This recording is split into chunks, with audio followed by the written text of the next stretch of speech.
안녕하세요. 크립토 노마드입니다. 리플 소송과 관련된 소식들이 잇따르고 있습니다. 암호화폐 업계 전반에 미칠 영향력을 가진 사안이다 보니까 리플 소송과 관련해서는 여러모로 주목도가 더 높아질 수밖에 없는 것 같습니다. 먼저 리플 SEC 소송의 엑스퍼트 디스커버리 일정을 2월 28일로 연기해달라는 양측의 요청이 법원에 받아들여졌습니다. 이에 따라서 소송에 대한 결과는 3월이나 4월쯤 돼야 확인될 수 있을 것으로 보입니다. 지난번 SEC의 소송 연장 요청 당시에 극구 반대했던 리플사가 이번에 코로나를 이유로 들면서 소송 연장에 동의한 진짜 배경을 놓고 여러 가지 말들이 나오고 있습니다. 사실 소송 막판에 분위기 반전이 이루어진 점이 무엇보다 주목받고 있습니다. 법원이 이더리움은 증권이 아니라고 말했던 윌리엄 힌먼의 멘트가 담긴 이메일을 제출하라고 명령한 것이 특히 주목받고 있는데, 이게 단순히 힌먼 스피치 메일 내용 제출해 이 정도 수준이 아니라 그동안 SEC가 정부기관의 특권 DPP를 거론하면서 내부 문서를 공개할 수도 없고 하지 않아도 된다, 이런 것을 강조해 왔는데 이번에 법원이 이걸 깨부순 것으로도 볼 수 있습니다. 이번 소송뿐만 아니라 앞으로 SEC가 DPP를 내세워도 상황에 따라서는 법원에서 안 먹힌다라는 게 이번에 확인이 된 겁니다. 사실 SEC는 DPP라는 방패가 없어지면 지금까지 단일 소송으로 무식한 규제를 해왔던 방식을 앞으로 지금처럼 지속하기 어렵게 될 수도 있습니다. 그렇다 보니까 DPP까지 법원이 인정 안 한 마당에 계속 증거도 없이 소송을 밀어붙였다가 진짜 기각이나 패소 같은 최악의 상황을 경험할 수 있는 가능성이 현실화될 수 있는 만큼 결국에는 양측이 합의를 이루지 않겠느냐, 그런 목소리들도 포착되고 있습니다. 이래저래 법원이 소송 막바지에 꽤 의미 있는 결정을 내린 것으로 볼 수 있는 그런 부분입니다.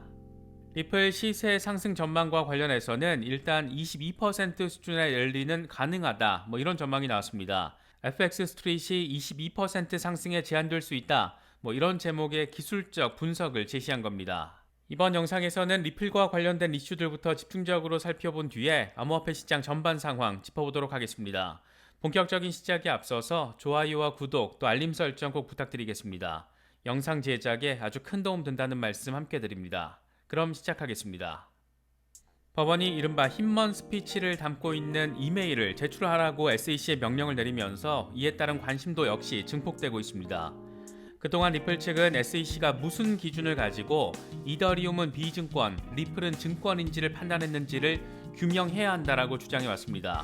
그래서 그걸 판단한 내부 문서들을 공개해서 명확히 해야 한다라고 주장을 했던 겁니다.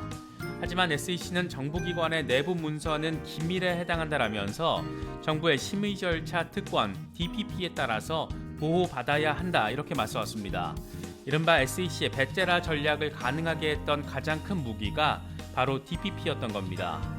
그래왔던 일련의 상황들 속에서 이번에 법원이 SEC의 가장 강력한 방패였던 DPP를 무력화시켜버린 겁니다. 힌먼이 이더리움은 증권이 아니다, 이렇게 밝혔던 이른바 힌먼 스피치 초안이 담긴 이메일을 제출하라는 명령은 그래서 더 무게감 있는 법원의 결정으로 받아들여지고 있는 것 같습니다. SEC의 결정적인 방패 DPP가 이렇게 무력화되면서 사실 관심은 힌먼 스피치 이메일 제출보다 합의 가능성에 더 초점이 맞춰지고 있는 것 같습니다. DPP까지 무력화된 상황에서 SEC가 계속 개길 경우에는 소송 자체가 아예 기각돼 버릴 수도 있고 DPP가 법원에서 뚫릴 수 있다라는 점이 확인되면서 앞으로 다른 선수들을 대상으로 소송을 내더라도 지금처럼 기준도 없이 막무가내 성격의 소송을 내기는 어려울 수 있습니다. 결국 무리하게 법원과 대립각을 세우면서 되도 않는 주장을 하는 것 대신 벌금 제시를 통한 합의로 마무리하는 것이 SEC 입장에서도 괜찮은 카드가 될 것이라는 주장은 그래서 나오는 것으로 볼 수 있습니다. 이런 상황들이 존재하다 보니까 이번에 법원이 리플과 SEC 양측이 공동으로 요청했던 엑스퍼트 디스커버리 기한 요청을 받아들인 것도 이들에게 합의 시간을 벌어주기 위한 포석이 깔린 것 아니겠느냐, 이런 분석들도 홀더들 사이에서는 나오고 있습니다. 리플은 지난해 SEC가 소송 연장을 신청했을 때 사건 해결이 지연될 경우에 XRP가 피해를 볼 수 있다라면서 소송 연장에 강력한 반대 의사를 밝히기도 했습니다. 그런데 그랬던 리플이 이번에 이걸 받아들였다는 점 역시 통상적인 스탠스와 비교했을 때 결이 상당히 다르다고 할 수 있습니다. 여기에 리플 측 제임스 필란 변호사가 전략적인 결정으로 봐달라, 이런 입장까지 밝히면서 뭐가 있긴 있구나 이런 시선에 힘이 실리고 있습니다. 일단 전반적으로 법원 안팎에서 리플의 우호적인 상황이 펼쳐지면서 당장 XRP 시세가 팍 터지는 건 아니더라도 여러모로 안도의 시그널로 받아들여지고 있는 그런 상황인 것 같습니다. 리플 XRP는 최근 7일 동안 4% 수준의 상승세를 보이면서 현재 0.78달러대에서 거래가 이뤄지고 있습니다. 이런 가운데 FX 스트릿이 XRP 가격 상승 범위가 22%로 제한될 거라는 분석을 내놨습니다. FX 스트릿은 XRP 가격은 0.7달러에서 0.752달러로 반등하는 모습을 보여주면서 강세를 보이고 있다. 투자자들은 리플이 200일 단순 이동 평균에 해당하는 0.944달러 저항에 다시 리테스트를 할 것으로 기대할 수 있는 상황이다. 이렇게 지금의 상황을 진단했습니다. 그러면서 XRP는 중요한 지지 수준에서 반등하면서 랠리 양상을 벌였다. 하지만 리플의 상승 잠재력은 저항선을 뚫기에는 어느 정도 한계가 있는 것으로 보인다라고 설명했습니다. FX 스트릿은 XRP가 0.7달러에서 0.752달러 영역으로 반등했고 현재 0.792달러까지 13% 상승했다. 약간의 되돌림이 있을 수는 있지만 상승세는 계속될 것으로 기대할 수 있다. 첫 번째 저항은 0.817달러이고 이걸 뚫어낼 경우에는 0.861달러까지 나아갈 수 있다.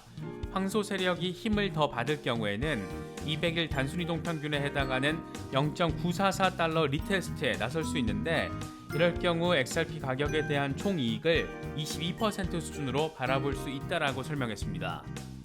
다만 XRP가 4시간 차트 기준으로 0.7달러 아래에서 마감할 경우에 강세 이론은 무효화된다. 이럴 경우 0.6달러까지 다시 지지선 리테스트를 벌일 수도 있다. 이렇게 내다봤습니다.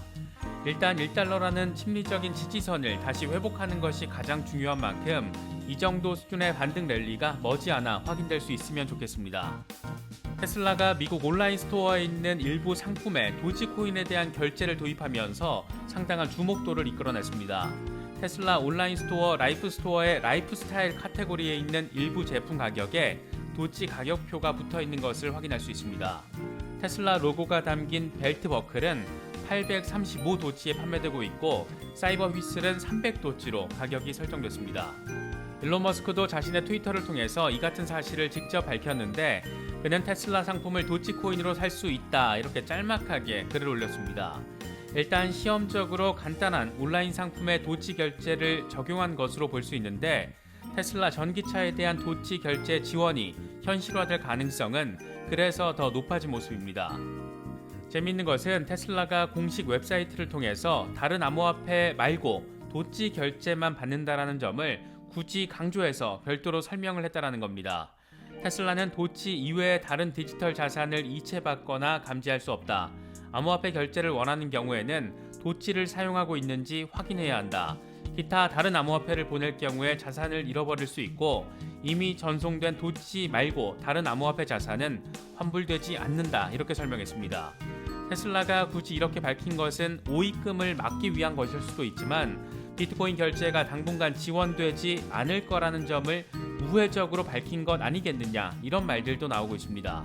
최근 일론 머스크가 잇따라 비트코인의 기술력을 비판하고 도치를 띄웠던 만큼 테슬라 결제 메인 암호화폐는 도치로 일원화될 가능성도 생각해 볼 수 있을 것 같습니다.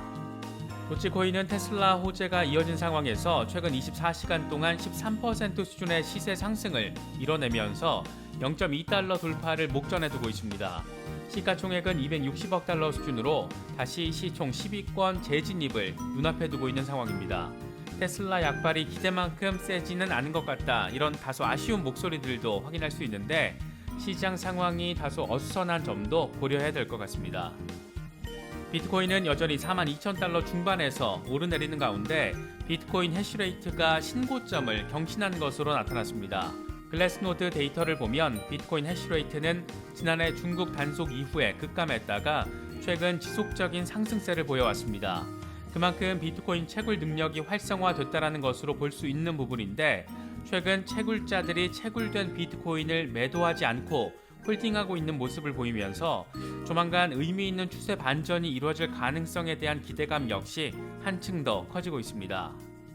태평양의 섬나라 통가가 올해 11월쯤 비트코인을 법정화폐로 채택할 것으로 전망되는 가운데 이번에는 브라질 리우데자네이루 시장이 시 재정의 1%를 암호화폐에 투자할 예정이라고 밝혀서 주목받고 있습니다. 에두아르도 파에스 시장은 프란시스 수아레즈 미국 마이애미 시장과 도시를 기술 허브로 변모시키는 것과 관련해서 대담을 하는 과정에서 이 같은 계획을 밝혔습니다.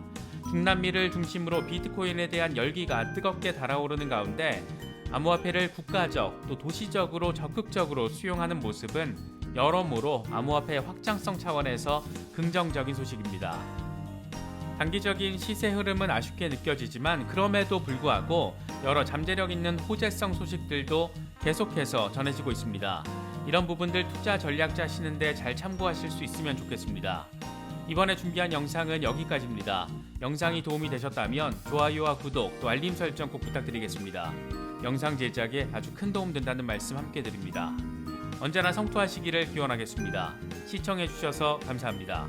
지금까지 크립토 노마디였습니다.